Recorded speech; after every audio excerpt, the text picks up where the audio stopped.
When starting a new program, many lifters are confused about what weights to use for rep work on their main movements. They might have maxed out months ago, but they don't know if they had a similar strength level since they're not peaked, or if they're actually stronger at all, which risks undershooting. So what should they do? Gradually increase load and test the waters for a few weeks just to be safe? To me, that's a mistake, because you can be ready now. All you must do is stop doubting your potential and trust the numbers. And the way to trust is not by estimating or even thinking you're the same or better, even if that's true. If you're a serious lifter, you need to max out today and then put your real 1 rep max. Because if you don't adjust to the now, the percentages will be flawed, affecting your proximity to failure, aka intensity. This could lead to faster overreaching, possibly preventing you from completing the full program or causing you to struggle with grinding and form breakdown. Well, of course, feeling dead by the end of your workouts. So if you're being coached or following a percentage-based program, I urge you to not overinflate your numbers. And if you didn't test or refuse to, but are certain you haven't gone weaker, then the number you use shouldn't be your all-time best max, as there's a good chance we'd program you slightly lower than that for safety and auto-regulation. After all, training days can sometimes be inconsistent, and we won't always be our best. So having a 10% or so margin of error, whether you're in a peak condition or not, is always a prudent measure. That said, there's never any reason to be confused about what to lift when you could easily go to the gym right after watching this video to test your max. It's by far the most reliable way to verify your numbers and will clear all headaches moving forward. And while you might consider using 1 rep max calculators, they're often inaccurate. To prove my point, based off multiple PRs, my 1 rep max bench is calculated to be 435 pounds, a weight I've achieved with a slingshot but never raw. So if I were to base my percentages off that, 70% of 435 would be 305. And expecting to do 3 sets of 10 in an ascending 3-week wave where I add 5 to 10% per session, it's super unrealistic, as I'd be failing by the 3rd week, or at least being way too close to failure for too many sets. And if we adjust from 90%, that's 390, which is below my 405, but still not 10% less. So it's still too high if we're trying to be sub-maximal, because 90% from 405 is 365, which is a 25-pound difference compared to the estimated value I just mentioned. That's massive when we're benching these kinds of loads.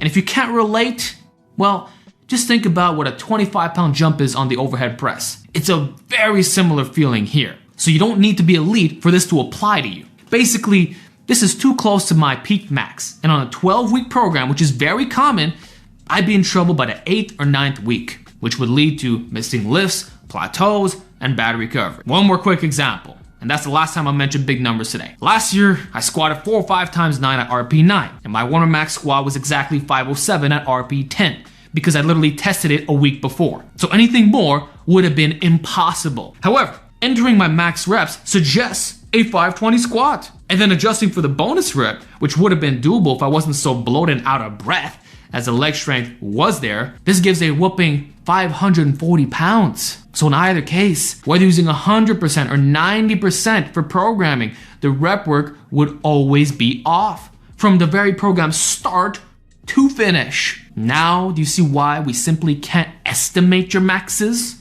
Even close enough numbers can fuck up everything. So if you've been through this before, it's possible that your coach or system didn't let you down, but rather you misrepresented your capabilities due to ego. The ego of plugging in the wrong fucking values. So tread carefully with estimates, particularly if you're lifting heavy, because big weights come with more recovery problems, and regarding progressive overload, the reps don't scale equally for raising your max compared to when you're weaker. Please see my video, The Power of 1 Rep, to learn more about this. Now, let's assume you've been honest from day one.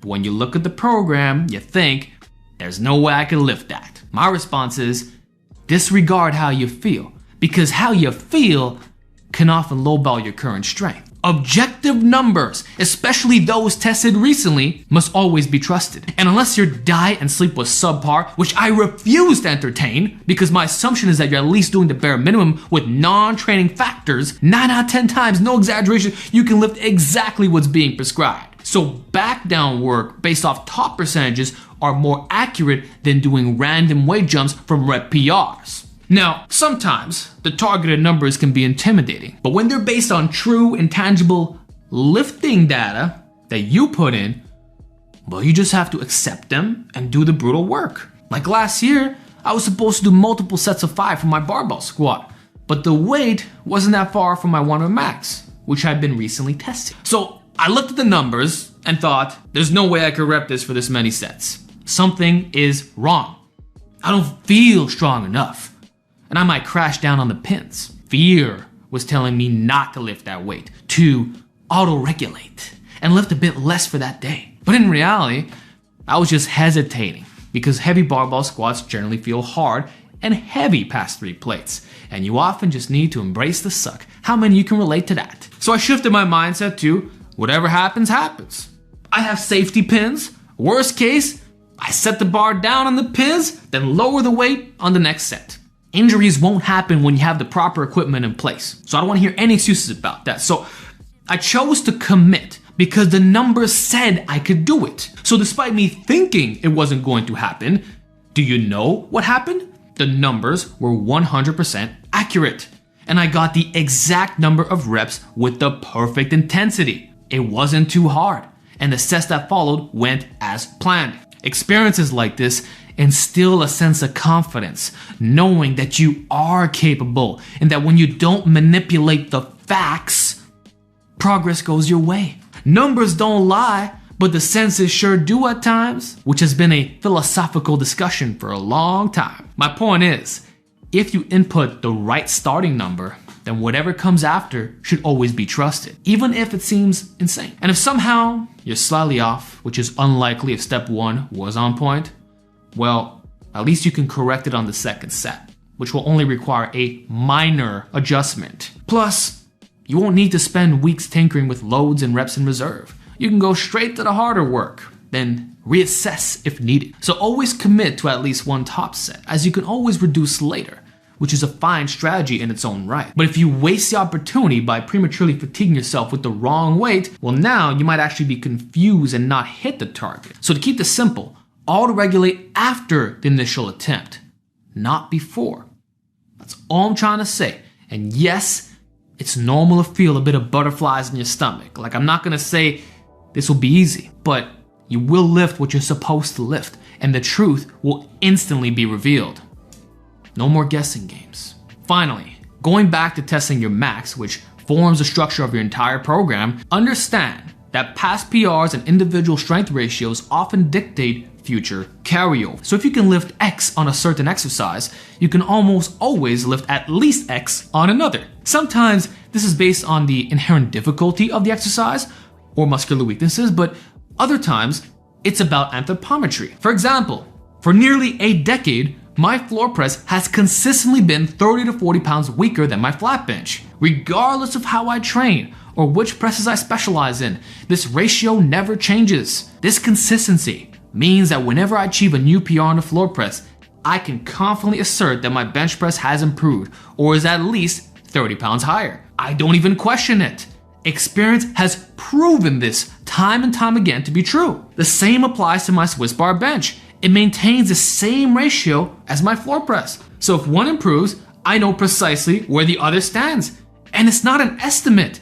It's based off reliable track numbers that feature a one-to-one correlation. These are, for lack of a better term, set in stone ratios. Another example, whatever I max on a half board press, it signifies that I'm about a month away from benching that without the board. Also, if I had a new PR on my slingshot bench, I can subtract 30 to 50 pounds and that's likely where my raw bench will be, even if I've only been using the slingshot for months. With SSB squats, if I do 405 in reverse, this proves I can crush 455 with the camber set normally because it's all leverage base. If I Larson press 365, then I know I can bench 405 with leg drive, since there's a 10% difference. Lastly, if I can do good mornings with 275 to 315 while maintaining at least a 440 squat, then I can always deadlift 600, even if I haven't trained it for up to a year, or at all, indefinitely, because hinging strength is a pure expression. And as I always say, strength is strength. That said, know that my ratios might not apply to you, and you'll discover your own over time. So be sure to track everything. Or faster if you're under the guidance of a coach who identifies them. Regardless, with experience comes invaluable tacit knowledge, which adds another layer of trust to your numbers. Once you understand the many 1 rep max equivalents, auto-regulation becomes even simpler. Literally, auto-regulated. You get it? And while I don't want to contradict myself at this stage, now you could make practical estimates if you're rotating movements and don't want to max out again. So this segment is for my experienced lifters, but if in week 1 you bench 315 and followed a 3-week wave at 60, 65, and 70%, meaning you lifted 190, 205, then 220, then in week 4, when you switch to the Swiss bar bench press or whatever it is, you could opt to max out again and recalibrate the percentages, or you could deduct the maximum of 40 pounds from the 315 straight bar, since you know the difference, and redo the same wave with weights of 165, 180, and 195. This approach, rooted in experience and understanding of your own strength ratios, ensures you'll train with optimal loads. It's almost foolproof, and the best you're gonna get without actually testing. And it helps if you plan on maxing out, because now you kind of know what you should build up to. Using the same numbers as our previous example, if you did want to max out on the Swiss bar bench press using my 3 attempts method, you lift at 90, 95, and 100%, which translates to 245, 260, and finally 275. These would give you 3 solid singles with a very low risk of failing. So these ratios not only support your volume work, but also max effort rotations for those who like regular testing, which also feeds into everything that I've talked about so far. This truly simplifies load selection, as everything is based on quantifiable, legit numbers. And that's how I've always programmed to get really strong. With that said, I hope this explains why I value numbers so much, even for submaximal work. I hate wasting time and aim to stack the odds in my favor without overcomplicating things, even though it might seem so, or being unsure about what to lift. You should do the same. Establish your real 1 rep maxes from the get-go, which when done correctly are entirely safe. Then your load selection moving forward will always be accurate. That's what I promote. Move past subjective biases and fear. Trust in the numbers and only auto-regulate afterwards if necessary.